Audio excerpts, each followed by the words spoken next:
Martin, Scott, it's James West. Good to see you both. Hey, James. Hey, good to be with you. Great. Well, to everybody that's listening, welcome to episode 69 of the Invest with James West podcast series. Today, we'll be talking all things carbon capture with the executive management team of CarbonFree. The company is the brainchild of Chief Technology Officer Joe Jones, who invented technologies for putting CO2 back into minerals through grants and other work done at the Southwest Institute. So based in San Antonio, the company has built 2 demonstration plants thus far, has 68 patents and another 31 pending in 60 countries, and is backed by Forestar, BP Ventures, Apollo, among others. With an ambitious goal of capturing 10% of global emissions, the company is accelerating the commercialization of its SkyCycle technology. CEO Martin Keighley and CFO Scott Garnder recently joined from similar positions in the chemicals, water treatment, and clean tech industries, where they established a track record of helping accelerate global growth.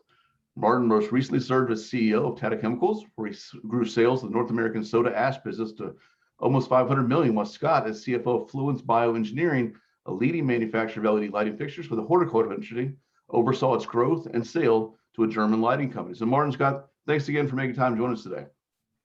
Hey, great. No, delighted to be with you, James.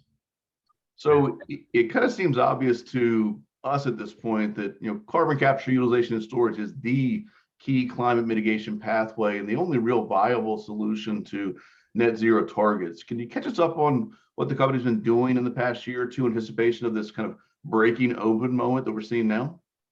Yeah, absolutely. I mean, we've actually been in the game, or well, when we said, as you described in your introduction, Joe Jones has, our original founder and our CTO now, for over 15 years, really pushing carbon mineralization. And as with a lot of great ideas, really was before his time. Right. We were able in about 5 years ago to bring online the first commercial mineralization plant of its type using sodium technology, carbon capture utilization. Again, really probably too early from that point of view, but we learned a lot from that. Then really in the last 2 years, as you said, there's been this explosion. What that's allowed us to do is to focus on our next generation technology, SkyCycle. So, with the support of our investors, you talked about, the great team that we have behind us. We've been accelerating the final stages of development to bring that to market. So we're in a state now where we're in final engineering development, and we'll be able to bring our first commercial solution, to market later next year. So it's been a real boost for us in terms of the inbound interest and everything that's been going on globally.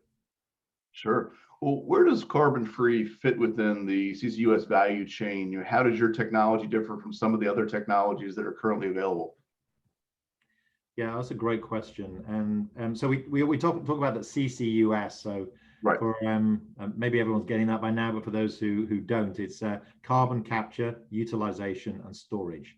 And so the carbon capture is what you need to do in the first place. So you're either capturing carbon from an emission, a smokestack, a flue gas, or in the case of direct air capture, you're capturing it directly out of the air, which is a much lower concentration. And then you can either store it, which is a lot of the plays that are out there, or you can utilize it, which is create some value out of that carbon, while still keeping the CO2 out of going back into the atmosphere. And what I like to say is that we do the full gamut of CCUS. So with our SkyMine and SkyCycle technologies, we capture the carbon straight from the flue gas. We don't need much pretreatment, if any. We then have a profitable utilization play where we can make sodium bicarbonate, calcium carbonate products, which can be sold down what I talk about as the carbon value chain. And then when you get to large scale, you can also store it because we're making minerals that exist in the earth anyway. So we do the full CCUS. So a lot of focus at the moment on carbon capture only, which is capture carbon, concentrate it. And you see a lot about CO2 storage, which is very sort of in vogue. But for that, you need a lot of other infrastructure. You need pipelines, you need the underground storage, you need it all to be viable and working. There's a lot of time and billions of dollars of cost in that. So we like to think we have a bit of a differentiated solution, which can provide the full CCUS through to mineralization without the need for any of that infrastructure play. Right. Well, you recently signed a 1-year MOU with Tetra Technologies to work towards a definitive agreement to use calcium chloride to produce carbon negative PCC using the SkyCycle technology. I guess, what is PCC exactly? And then how does the Sky Cycle system work? Yeah. So PCC is precipitated calcium carbonate. So this is so we make calcium carbonate in Sky Cycle, and that's why we need the calcium ion to make that, and that's really why the relationship with Tetra has been very important, and because we needed to, as we develop the Tetra, we know we're going to need a lot of calcium ions. So they're one of the leading players in calcium chloride, and by partnering with them, we think we can accelerate bringing Sky Cycle to market. Calcium carbonate essentially is synthetic limestone, if you think about it. PCC is the high quality version of that, which traditionally today is you take limestone, you burn it, you reprecipitate it, and you make a very high chemical form. So if you think about it, it's like the pure chemical grade of limestone as a powder. And that's what we make straight out of a Sky Cycle plant. So that's great. We can bring a high value specialty chemical straight to market. And it's a carbon negative chemical. And that's an important part of that. But also then, although we talk about it being PCC, we have the ability as we grow the business and build more plants to go down the value chain for calcium carbonate, ultimately potentially into concrete products and other building. Okay. But PCC is the high value one that allows us to make a very profitable plant in the outset. And yeah, it's been great partnering with Tetra, and Scott may want to touch on that as well. It's they're a great company, and it's it's aligning interests of major companies who all have the same trajectory to how are they going to play in a low carbon business environment. Right. Well, how did the relationship with Tetra come about, and what are the various financial arrangements that you guys are considering with them? Scott, I think you're still on mute. Yep. So Tetra is obviously one of the largest suppliers of calcium chloride in the world, certainly in Europe and the US. And so it made eminent sense to us to go and try and have discussions with them and partner with them about the relationship that will be in the future. So through that, we've begun to discuss a definitive agreement that we'll put in place. And I think through the course of that, negotiating the definitive agreement, we'll figure out what the various financial arrangements might be. It's too early to tell exactly what we'll come out with, but as you might suspect, there's any number of ways we could go on that. So I think time will tell on that one. Fair enough. What's the growth trajectory that you envision for Sky Cycle, and are there specific industries or markets that you expect the technology to take off in the fastest? Yeah, I think we obviously see a strong growth potential, and already a lot of interest even at this early stage of bringing the technology to market. It's a good question about industries and markets. There's a huge opportunity out there. I mean, industrial point source emissions, which is sort of like the technical term for what we're talking about here. So factories that emit or power stations that emit CO2 will represent by 2050 over 8 billion tons a year of the CO2 emissions. So they're up there with sort of 20% plus of the emissions, and a lot of these are emissions which aren't going to go away. As I like to say, you're not going to make steel, you're not going to make cement, you can't make hydrogen from methane without emitting CO2, and you can't do it using wind or solar, which we tend to all think about as being, electrification being sort of the answer to climate change and carbon reduction. It's a major part of it, but it's not everything. Right. So we're addressing those hard to abate sectors.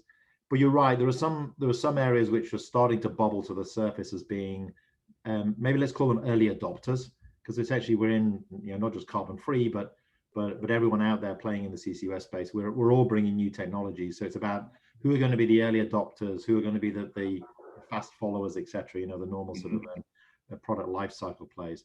So we're seeing areas like waste incineration, waste to energy plants, particularly big pressure in Europe. We're seeing a lot of interest in the hydrogen economy sort of space. So blue hydrogen, hydrogen production to methanol, to ammonia, all of these, the repurposing of methane through sort of SMR, AMR technology. That's great because it's part of that new hydrogen economy, and then everyone's asking, yeah, but they then emit a lot of CO2. So how do you decarbonize those? And whilst people have been looking at large scale sequestration, so storing CO2 under the ground, we talked about that at the beginning. There's a strong interest becoming to see technology like CarbonFree, which does mineralization and it has a useful saleable product, or B, has a more verifiable storable product as being very interesting. So we've got a lot of interest in those spaces. So they're probably the two front runners that I would say at the moment, but a lot of close followers in a lot of other industries. Sure. Okay. Well, we know that demand here is somewhat infinite. I mean, there's could be a ton of demand here for carbon capture and for what you guys do in the mineralization process. But do you think about an addressable market size that you're targeting, perhaps in the near term, that you could share with us? I like the fact you use it as a potentially infinite market. I think we need you on some of our finance raising calls, I think. Because actually, it is almost an unimaginable size market, actually. Sure. For any traditional new technology or product. Yeah, I mean, maybe it's better that I twist that around and sort of say the approach that we're coming at it, which is we're coming at it in sort of 50,000 ton bite-sized chunks. So we're building out, Sky Cycles will come in 50,000 ton per year CO2 capture modules. Right. So you can imagine therefore, 1, 2, 3, 4 modules up to 50 to 200,000 tons as being the early sort of adoption place. And we see a lot of opportunity. We think markets, certainly North America, Europe, with a sort of strong follower out into Asia. We have conversations going on in all of those markets. So yeah, we have an aggressive growth curve, and I think once we start to bring plants out there, we anticipate having an extremely large amount of sort of inbound interest. Mm-hmm. Okay. Oh, fair enough. So what are the impediments then to growth? And I'm assuming you're going to require some additional financing as you build out new plants. Yeah, and I think as with any business or industry segment, the impediments to growth tend to be a demand for the product or service, and certainly we're not seeing any lack of demand for that. We've got plenty to work on over the next several years. 2 would be the internal scalability, your ability to meet that demand, and 3 would be financing. And to your point of your question, no, I don't see any limitations on the financing. Certainly, we're seeing a lot of availability for government grant funding in different regions, as well as project financing available for those projects. So I think we're in pretty good stead there. Okay. Well, what are the key milestones and kind of goals that we should be thinking about for you guys for the rest of this year as we look into next year and beyond? First big one for us, and it's always true in an early stage technology business, is getting the money. So we're completing in final phase of completing a significant funding round at the moment. So we hope to bring that to conclusion really within the next month or two. And then we're looking at some other potentially larger funding options, just to really to play to exactly what you were saying earlier, James, which is the potential huge demand that there might be here. So to be able to respond to that. That's both in terms of the execution team and business, and then obviously having the financial clout to be able to roll out plants in the early stage of engineering. So money as a, you've talked to the CEO and CFO of no stage company, that's always going to come number one priority for us. Right. The big things will be, we have a major engineering large scale demonstration plant at Southwest Research Institute, which is our R&D partner here in San Antonio, Texas, where we're based. So we're running that plant now to get the final engineering details, with an aim to start to roll out all our final engineering design in the second half of this year. So that'll be a big milestone as we start rolling with a global engineering company on that. Building out the first plant, then the big commercial milestone for us is that first plant in the latter part of next year, early 2023, which will be the first industrial scale commercial plant. 50,000, it could possibly be 100,000 tons, so a 2-module plant, running fully commercially as a profitable carbon negative PCC producing plant that's capturing 50 to 100,000 tons of CO2. So that's really the big milestones if you want it over the next 18 months. And then developing a strong order pipeline for plants 2 onwards. Okay, fair enough. Well, last one for me, guys. What do you think is the most common misperception about carbon capture, utilization, and storage? I think it's probably a couple. I think the biggest is that the only answer is concentrate the CO2 and put it under the ground, which seems to be the sort of the biggest play. So we have a differentiated opportunity here that doesn't require all that infrastructure of pipeline and storage. And we're talking billions of dollars of infrastructure. We're not talking trivial amounts here. So being able to supply it as a more distributed solution. So I think that's the big one of the stories. I think on the utilization is that there isn't really a credible way of getting a profitable utilization play. So we think we're going to, proving people wrong on the mineralization. We found an innovative way to do that, which has a low energy penalty. And I think also we just think there's going to be a growing interest in carbon. CCU can also be called carbon to value. So it's putting value back into carbon. Sure, fair enough. Yeah. And you're then dealing not just with the CO2 you capture from the industrial plant, but then you're making carbon negative or significantly carbon reduced products, which can go down the value chain. Because the person who buys that is then buying carbon negativity, which plays into their own carbon net zero game. So you start to end with this net zero is not just about one player. It can be around a whole, I like to think of it as being the carbon value chain. You're taking a little bit out of everybody's carbon usage, and therefore that contributes to everybody's net zero targets. So I guess they're the misconceptions. It's the CO2 concentration put into the ground, and it's saying we can actually have a bigger impact on carbon reduction than just the carbon we're capturing, if we think about replacing and displacing high carbon value products that exist today. Makes perfect sense. Well, gentlemen, we look forward to watching your progress. We certainly look forward to a final definitive agreement with Tetra Technologies, since we cover the company and cover the stock and like the stock. Samantha Ho, who's the lead analyst, certainly likes it. Thanks for being here today. Look forward to catching up again soon.